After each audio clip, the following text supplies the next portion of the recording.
Yes. So, Nityanandam, everyone, all of you can start writing down your answer. Just whatever the third eye has shown you, the name of the coin, the origins of the coin, what country was it from, and when was the year it was used. Um, Anything in your third eye, sometimes maybe it comes in the form of a scene, an image. You can also start describing that in any way, whatever it is, just be integrated to what the third eye is showing you, because all of this manifests from the space of oneness, where you yourself understand knowledge, you yourself are in everything, and everything just comes to you when you decide to connect to the source of oneness. So, everyone, we're going to give you a time to quickly write down your answer before telling it.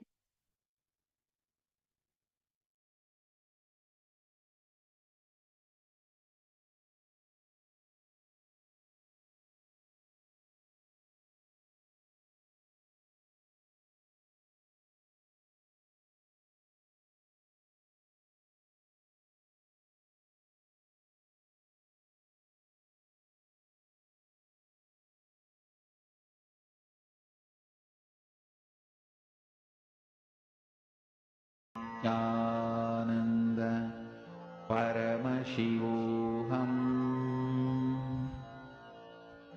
ॐ नित्यानन्द परमशिवोऽहम् ॐ Nityanand Yes. परमशिवो. We can see a few people who are answering in the chat section. There are many people who are commenting. I request all of you to go ahead. We can see Ma Hiranmayi Mulukutla has posted Shalivahana Shaka. Okay. Go Spirituality has posted Kalana Harappa origin and 3000 years old. Yes. And he has also posted also saw a snake. Okay. Yes. Nityanandam Purna Diwali.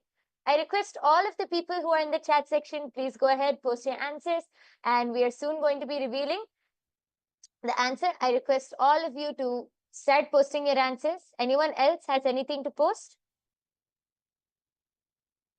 Okay. So now we are going to be revealing the answer. This coin, the name of this coin is the copper square unit elephant type. So actually it is made of copper. It is the elephant type coin. And the origin of this coin is from the Sangam Pandyas in India. This is, again, I'll repeat, the origin of this coin is from the Sangam Pandyas, India. And the year this was used is 300 BCE to 300 CE. So I'll repeat the answer one more time.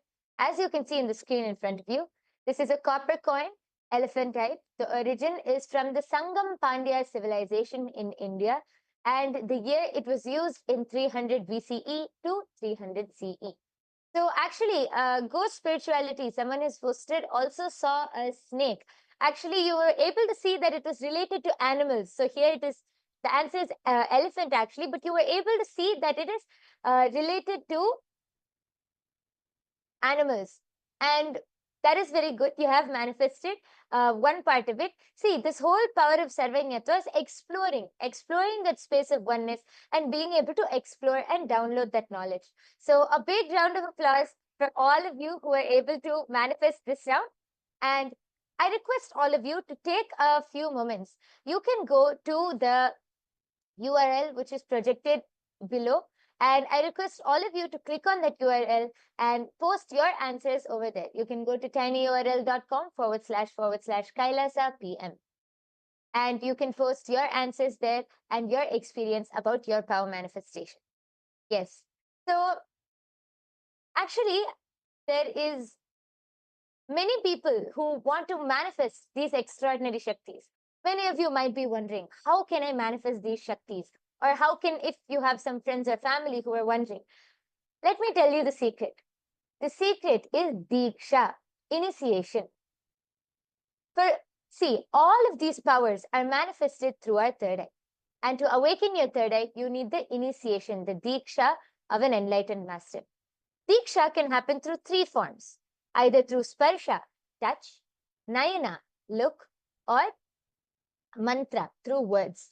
An enlightened master can transmit initiation through any of these three forms.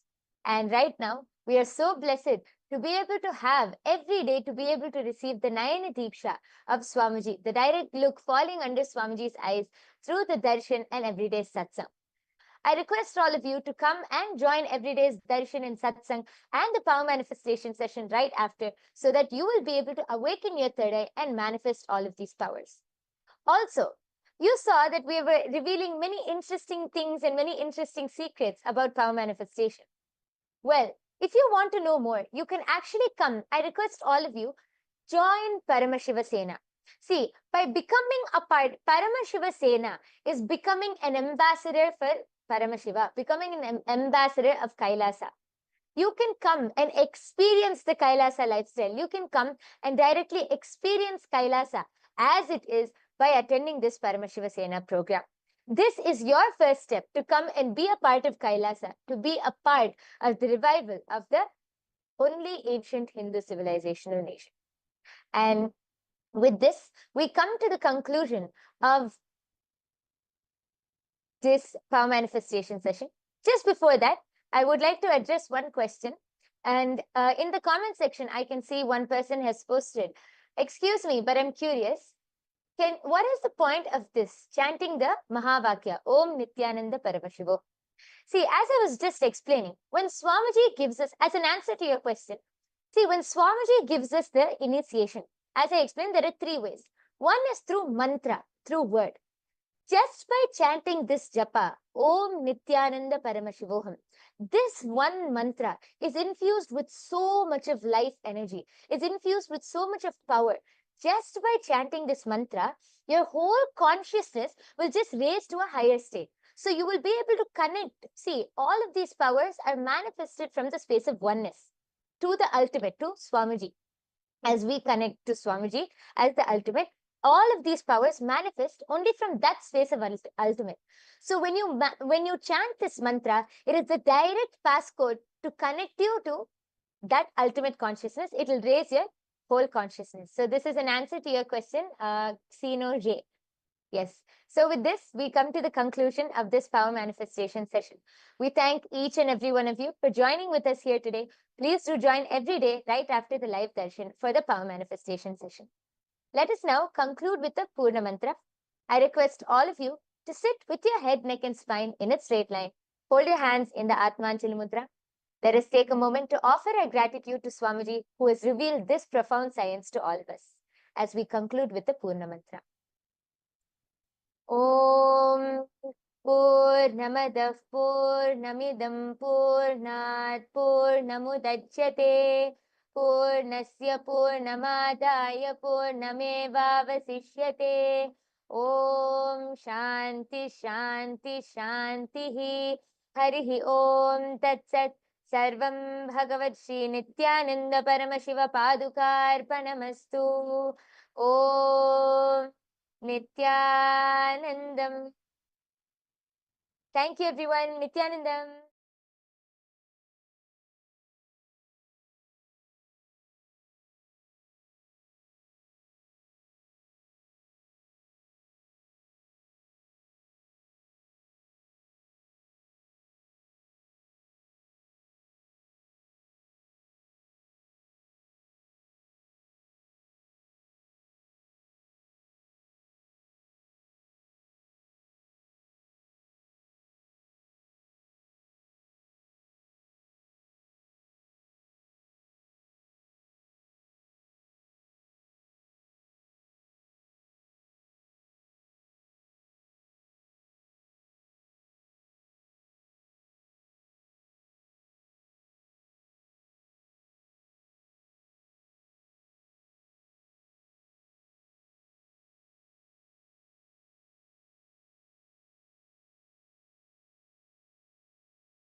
श्रीकैलासोन्नतद्वादशान्तश्यामलापीठारूढ श्रीमीनाक्षिसुन्दरेश्वरा भिन्नस्वरूप परशिवपुत्ररत्न Kumar गुरुमण्यतुल्यावतार श्रीपार्वतीस्तन्यपानलब्धदिव्यज्ञान विश्रुतसकलनिगमागमसारभूतद्राविडवेदप्रवक्त्रे श्रीमत्परमशिवकरुणासमधिगतमुक्तामयचतुरश्रयान् गीयमानछत्रचामर श्रीचिह्नकाहलादिसमस्तबिरदावल्यलङ्कृत ज्ञानविज्ञानचक्रवर्ती सर्वजनसङ्घसद्यो निर्वाणदीक्षाव्ययापवर्गवर्ष विश्राण Jimuta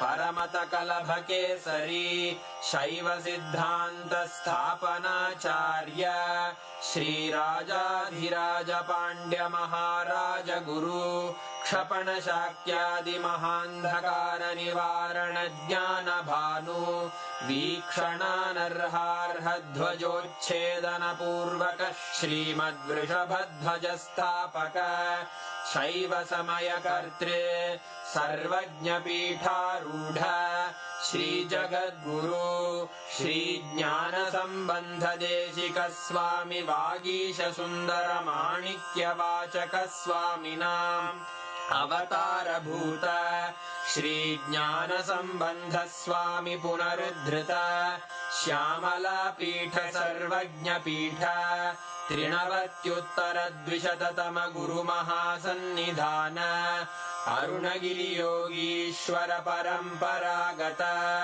Arunachal सर्वज्ञपीठ गुरुमहासन्निधान Kailash परम्परागत काञ्ची कैलास सर्वज्ञपीठ त्रयस्त्रिंशदुत्तरद्विशततम गुरुमहासन्निधान नित्योत्सव नित्यमङ्गल नित्यकल्याण नित्यरजित कैलास परम्परागत आदिकैलास नित्यानन्दपीठ महासंस्थान महासिंहासन पीठकर्तः साक्षात् श्रीपरमशिव समुद्भूत कैलास परम्परागत वैवस्वतमनु इक्ष्वाकु हरिश्चन्द्र भगीरथ श्रीरामचन्द्र शूरसेन इत्यादि अनवच्छिन्न सार्वभौम चक्रवर्ति परम्परागत चतुष्षष्टि योगिनी मण्डित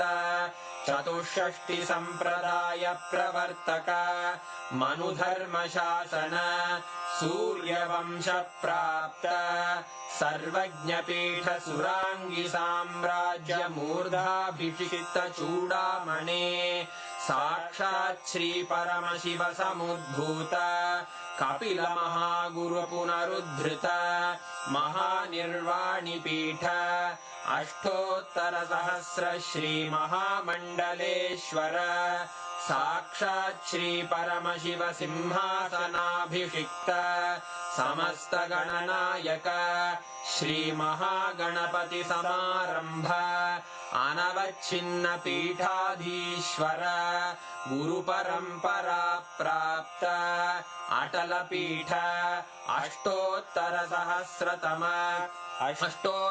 सहस्र श्री अटल पीठाधीश्वर धर्म मुक्ति स्वर्गपुर स्वर्ण पीठ त्रयोविंश गुरु महासन्निधान कैलास परम्परागत आदिपीठ सर्वज्ञ पीठ जगद्गुरो श्री कैलास पुनरुद्धारक श्री कैलास परमाचार्य श्रीमत्परमहंस परिव्राजकाचार्य वर्य सच्चिदानंद प्रणव स्वरूप श्रोत्रिय ब्रह्मनिष्ठ श्रीमज्जगद्गुरु श्रील श्री भगवत् श्री नित्यानंद परमशिव श्री ज्ञान संबंध देशिक परमाचार्य स्वामिन् अत्रागत्य परिपाल्य च अस्मान् विज्ञानवितरणेन विजयी